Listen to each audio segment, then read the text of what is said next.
আমন্ত্রণ সংবাদে আপনাদের সাথে আছি আমি ইয়াসমিন সুমনা। আজ থেকে জ্বালানি তেলের নতুন দাম কার্যকর হয়েছে। সব ধরনের জ্বালানি তেলের দাম লিটারে 15 টাকা থেকে 20 টাকা পর্যন্ত বাড়িয়েছে সরকার। নতুন দর অনুযায়ী ডিজেল 100 টাকা থেকে বাড়িয়ে 115 টাকা করা হয়েছে। কেরোসিন 112 টাকা থেকে বেড়ে 130 টাকা হয়েছে। অকটেন 120 টাকা থেকে বাড়িয়ে 140 টাকা করা হলো। আর পেট্রোল 116 টাকা থেকে বেড়ে হয়েছে 135 টাকা। বিশ্ববাজারে জ্বালানি তেলের দাম বৃদ্ধির ধারাবাহিকতায় দেশে ভোক্তা পর্যায়ে সব ধরনের জ্বালানি তেলের নতুন মূল্য নির্ধারণ করল সরকার। ইরানে যুক্তরাষ্ট্র ও ইসরায়েলের যৌথ হামলার পর জ্বালানি তেলের বৈশ্বিক বাজার অস্থির হয়ে ওঠে। বাংলাদেশেও এর প্রভাব পড়েছে।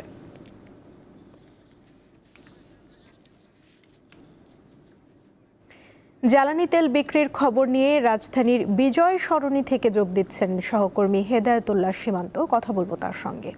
সীমান্ত, তেলের দাম লিটারে 15 থেকে 20 টাকা পর্যন্ত বাড়ানোর প্রতিক্রিয়া কেমন দেখছেন, আর গ্রাহকরা চাহিদা মতো তেল পাচ্ছেন কিনা জানাবেন।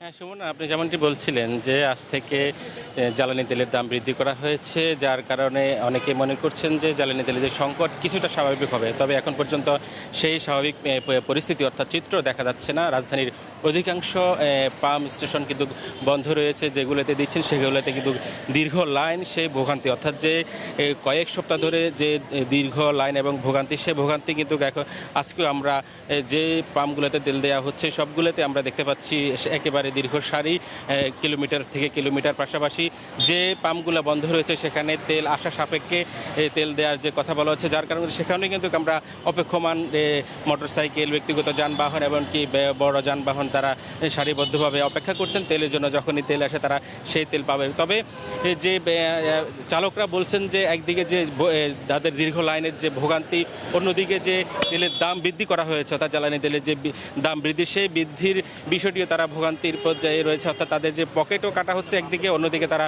এই লাইনে দাঁড়িয়ে যে দীর্ঘ ভোগান্তিও পাচ্ছেন। অর্থাৎ দুদিকেই চালকরা ভোগান্তিতে আছেন, অর্থাৎ দেশের সাধারণ মানুষ সেই ভোগান্তিতে আছেন। পাশাপাশি আজকে থেকে যে দাম বৃদ্ধি করা হয়েছে সেই দাম বৃদ্ধি শুধু গণপরিবহন অর্থাৎ পরিবহন সীমাবদ্ধ নেই, সেটি হচ্ছে নিত্যপণ্যের বাজারেও সেটি প্রভাব পড়েছে। অর্থাৎ দাম বৃদ্ধির কারণে আরও বেশি প্রভাব প্রকট হবে। অর্থাৎ সাধারণ মানুষের যে ভোগান্তি, যে কষ্ট, সেই কষ্ট থেকে কবে নাগাদ তারা মুক্তি পাবে সেই বিষয়টিও কারো জানা নেই। অর্থাৎ যে বিশ্ব পরিস্থিতি অর্থাৎ যুদ্ধ পরিস্থিতি দিন দিন আরও প্রকট হচ্ছে। পাশাপাশি আবার মাঝে মধ্যে যে হরমুজ প্রণালী যে উন্মুক্ত করার ঘোষণা আছে, সেই ঘোষণায় কিন্তু সাধারণ মানুষের কাছে একটি স্বস্তির বার্তা দিচ্ছে। পাশাপাশি কিছু আবারও হঠাৎ করে সেই হরমুজ প্রণালী আবারও অবরুদ্ধ হয়ে যায়, যার কারণে কিন্তু সেই মানুষের যে আশঙ্কা, যে ভোগান্তি, সেই ভোগান্তি কোনোভাবেই মানুষের মনে কাটছে না, সেই ভোগান্তি এখনোই চলছে। অর্থাৎ কবে নাগাদ যে যুদ্ধ পরিস্থিতি স্বাভাবিক হবে বা হরমুজ প্রণালী কবে নাগাদ সে উন্মুক্ত হবে সেই বিষয়টির উপরে অর্থাৎ সারা বিশ্বেরই এই যে জ্বালানি তেলের যে সংকট, এই বিষয়টি সেখানে নির্ধারণ করছে। অর্থাৎ বিশেষজ্ঞরা বলছেন যে সহসায় অর্থাৎ তেলের যে জ্বালানি তেলের যে সরবরাহ যদি স্বাভাবিক না হয়, যে সহসায় এই দীর্ঘ লাইন এবং কি ভোগান্তি সহসায় কাটছে না, এমনটাই মনে করছেন সংশ্লিষ্টরা। সেই পর্যন্ত মানুষদেরকে ভোগান্তি পোহাতে হবে যতদিন পর্যন্ত সরকারের পক্ষ থেকে সব অর্থাৎ রাজধানীর সকল পাম্পে স্বাভাবিক সরবরাহ যদি না চলে। চালকরা আমাদেরকে বলছিলেন যে সরকারের পক্ষ থেকে যদি সকল পাম্পেই যদি এককভাবে অর্থাৎ স্বাভাবিকভাবে তেল সরবরাহ করা হয়, তাদের সেই ভোগান্তি কিছুটা লাঘব হবে। সুমনাই ছিল আমার কাছে রাজধানীর যে জ্বালানি তেলের সংকটের যে চালকদের ভোগান্তির সর্বশেষ তথ্য। সীমান্ত, ধন্যবাদ আপনাকে। জ্বালানি তেলের দাম বৃদ্ধির প্রতিক্রিয়া ও বিক্রির খবর নিয়ে নারায়ণগঞ্জ থেকে যোগ দিচ্ছেন সহকর্মী গৌতম সাহা।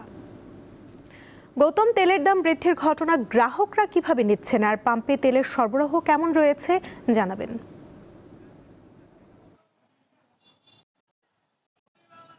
একদিকে জ্বালানি তেলের দাম বৃদ্ধি করা হয়েছে, অন্যদিকে জ্বালানি তেলের সরবরাহ বাড়ানোর সিদ্ধান্ত নিয়েছে সরকার। তবে নারায়ণগঞ্জের জেলার যে 4টি ডিপো রয়েছে ফতুল্লা, সিদ্ধিরগঞ্জে সকাল থেকে আমরা যে বিষয়টি দেখেছি, সেখানে যে একটি ট্যাংলরি গাড়ি নিয়ে গ্রাহকদের যে দীর্ঘ সারি থাকে সেটা কিন্তু আজকে কম লক্ষ্য করা গেছে। যেহেতু আজ দাম বৃদ্ধি করা হয়েছে, সে তাদের আগের দিন থেকে তাদের যে ডিউ কাটতে হয়, ব্যাংকে যে লেনদেন করতে হয়, সেক্ষেত্রে দাম বৃদ্ধির হওয়ার কারণে তাদের যে লেনদেনটা আজকে ধীরগতিতে হচ্ছে, যার কারণে সেখানে ধীরগতিতে তারা সেখানে যাচ্ছেন ডিপুগুলিতে তেল সংগ্রহের জন্য। তবে ডিপু থেকে এখন পর্যন্ত যে খবরটি পাওয়া গেছে, রেশনিক পদ্ধতিতে বিগত দিনের মতো আজও কিন্তু রেশনিক পদ্ধতিতে তেল সরবরাহ করা হচ্ছে পাম্পগুলিতে, এবং নারায়ণগঞ্জে যে ডিপুগুলিতে সকাল 7টা থেকে 3টা পর্যন্ত তেল সরবরাহ করা হচ্ছে। সেই সাথে তালিকা করে দেওয়া হচ্ছে কতজনকে কাকে কতটুকু তেল দেওয়া হবে, এবং এই রেশনিক পদ্ধতির পাম্পগুলো কিন্তু তেল দেওয়া হচ্ছে, যার প্রভাব পড়েছে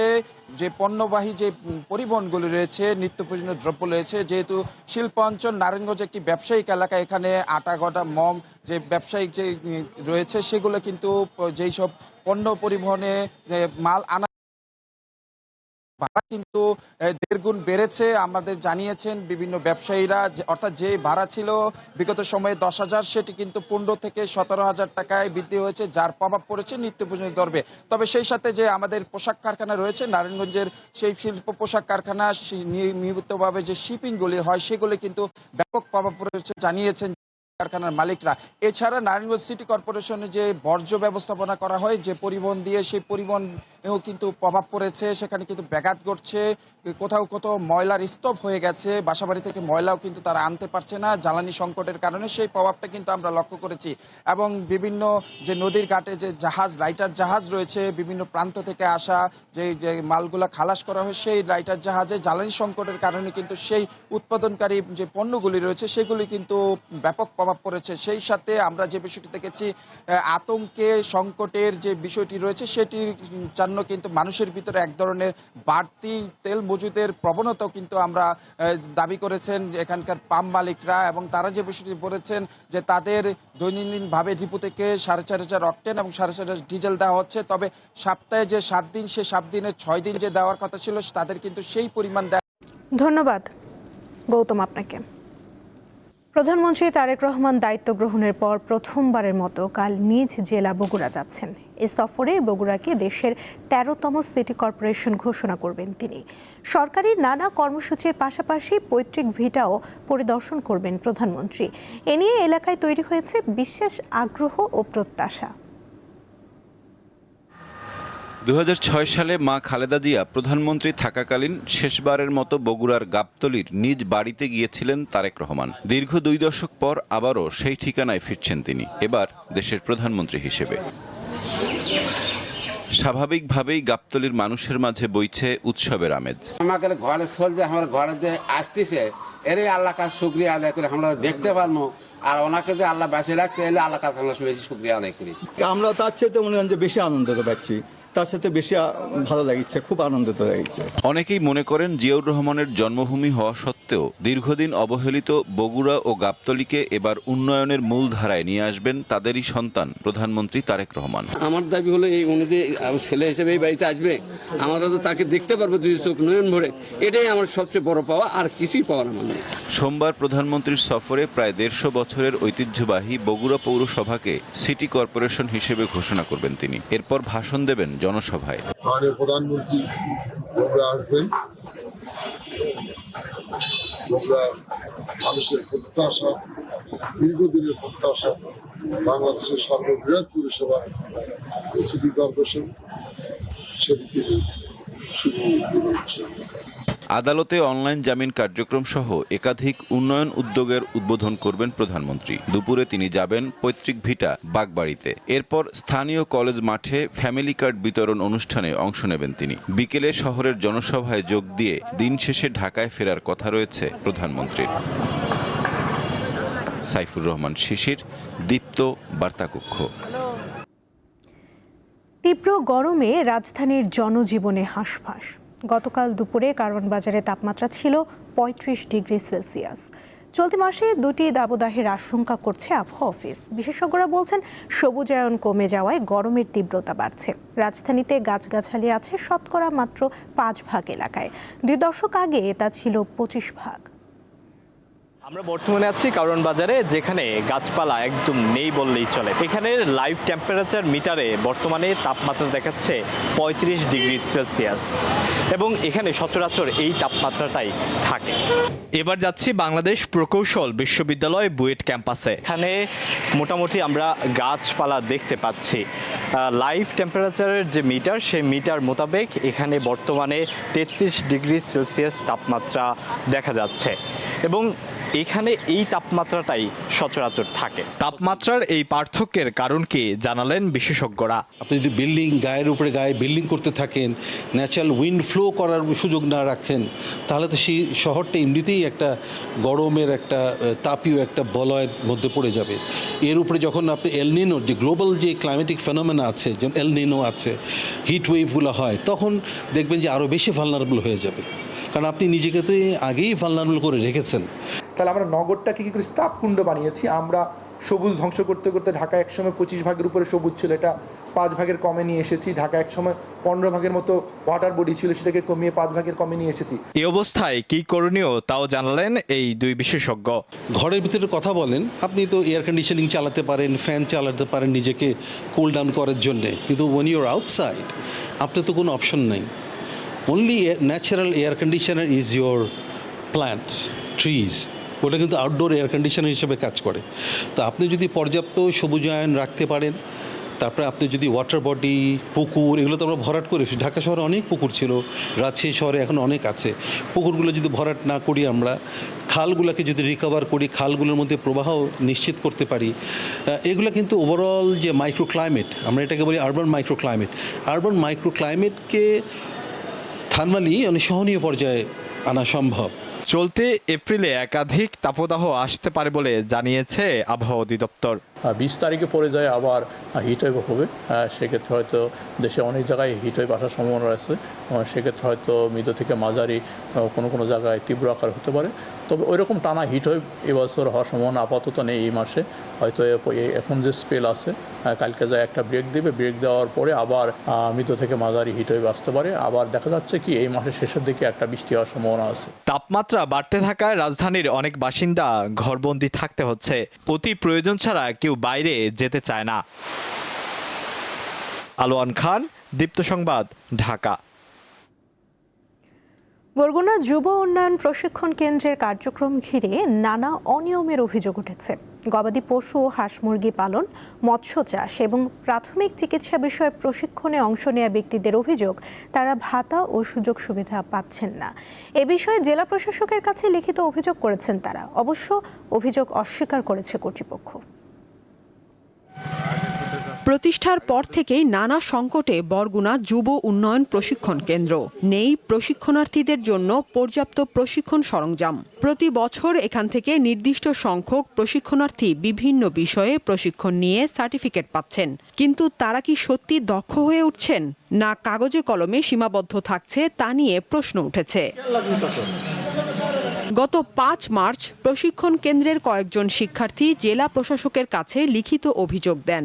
এতে বলা হয়, আবাসিক প্রশিক্ষণার্থীদের জন্য খাবার ও বিভিন্ন ভাতা বরাদ্দ থাকলেও তা পাচ্ছে না শিক্ষার্থীরা। কাগজে কলমে প্রশিক্ষণার্থীদের উপস্থিতি দেখানো হলেও বাস্তবে তার উল্টো। কোনো কিছু এই জায়গায় শেখা হয় না, শুধু এই জায়গায় থাকার, খাওয়া, ঘুমানো হয়, খাওয়া। এই 12 জন টিচারের একজন আছে, একজন পশুপালনের টিচার নাই, কোনো বাজেট নাই। তারপর বাইরে থেকে ধার করে আমাদের যেভাবে ম্যানেজ করে, ইন্টারনাল ম্যানেজ করে আমাদের একজন টিচারকে 3 মাস তাকে ক্লাস দিতে হয়। টিচারই না, ইনকিউবেটরকে চালাবে, ইনকিউবেটর চালাবে, এখানে কোনো জেনারেটরই নেই। আবার একটা হ্যাচারি করতে হলে দেখা যাচ্ছে একটা অন্তত 4 থেকে 5টা পুকুর লাগে, কোনোটায় ব্রুড ফিশ পালন করা লাগে, কোনোটায় করা লাগে, ছোট পুকুর থাকা লাগে।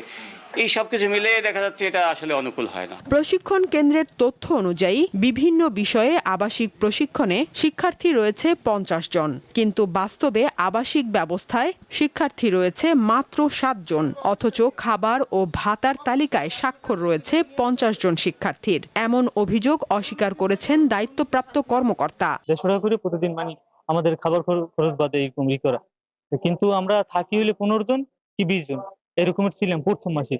তারপর থেকে আস্তে আস্তে সবকিছু কমে গেছে। ক্লাস তো করে 25 জনের মতো, 25 জনের ক্লাস করলে এখানে আমাদের সবার সাইন দেওয়া হয়, সেটা তো অনলাইন। সার্টিফিকেটটা পাওয়ার জন্য তারা আসে পরীক্ষা দিতে, কিন্তু অনেকেই ক্লাস করে না। তারা অভিযোগ আনছে। সবথেকে মজার বিষয় হলো আমরা এখানে প্রতিষ্ঠানটা পরিচালনা করি, ওরা ওদের যে কষ্টের জায়গাটা থাকে আমাদেরকে ফার্স্ট দেয়। অভিযোগের বিষয়ে জেলা উন্নয়ন কর্মকর্তা জানান, তদন্ত করে ব্যবস্থা নেওয়া হবে। প্রকৃতপক্ষে দক্ষ জনবল তৈরিতে বরগুনা যুব উন্নয়ন প্রশিক্ষণ কেন্দ্র ভূমিকা রাখবে এমন প্রত্যাশা সবার। সাদিয়া চৌধুরী, দীপ্ত, বার্তা কক্ষ। 2024 সালের 15ই ডিসেম্বর আখমারা স্থগিতাদেশ প্রত্যাহার করা হলেও এখনও চালু হয়নি পঞ্চগড় চিনিকল। এরপর পুনরায় আখ চাষ করে বিপাকে পড়েছেন স্থানীয় চাষিরা। চিনিকল সংশ্লিষ্টরা বলছেন, পুনরায় কারখানা চালু নির্ভর করছে সরকারের ইচ্ছার উপর। পঞ্চগড়ের কৃষিভিত্তিক অর্থনীতিকে চাঙা করার লক্ষ্যে 1965 সালে 148.46 একর জমির উপর চিনিকল করে সরকার। বছরের পর বছর ধারাবাহিক লোকসান গুনতে থাকায় 2020 সালের 1 ডিসেম্বর সরকার আখমারাই কার্যক্রম স্থগিত ঘোষণা করে। 2024 সালের 15 ডিসেম্বর আখমারাই স্থগিতাদেশ প্রত্যাহার করা হলে পুনরায় আখ চাষ শুরু করেন স্থানীয় চাষিরা। আমরা বিশ্বাস করি যে অতি স্বল্প সময়ের মধ্যে আমাদের জাতীয় নির্বাচনে যে ইশতেহার ছিল যে বাংলাদেশের প্রত্যেকটি ভারী শিল্প প্রতিষ্ঠানকে পুনরায় আবার চালু করা হবে। আপনি যদি দয়া করে পঞ্চগড় সুগার মিলটা আমাদের চালু করে দেন পুনরায়, তাহলে আমরা কৃতজ্ঞ থাকব। তবে কারখানা কর্তৃপক্ষ বলছে, চিনিকল চালুর বিষয় সম্পূর্ণ সরকারের ইচ্ছার উপর নির্ভরশীল। পঞ্চগড় সুগার মিলে বর্তমানে জনবল কমিয়ে নেওয়া হয়েছে। বর্তমানে 70 জন জনবল উপস্থিত আছে। আর্থিক সংস্থান হলে পঞ্চগড় এবং সরকারের সিদ্ধান্ত যদি চালু করার সিদ্ধান্ত হয়, তাহলে এই মিলটি চালু করা সম্ভব হবে। চিনিকল চালু না হওয়ায় উৎপাদিত আখের কি হবে সেই শঙ্কায় পড়েছেন চাষিরা। সাইফুর রহমান শিশির, দীপ্ত, বার্তা কক্ষ। এই ছিল এখনকার মতো। পরবর্তী সংবাদ দুপুর 2টায় দেখার আমন্ত্রণ রইল। এছাড়া আরও তথ্য পেতে যুক্ত থাকুন দীপ্ত ডিজিটাল প্ল্যাটফর্মের সাথে। ধন্যবাদ সবাইকে।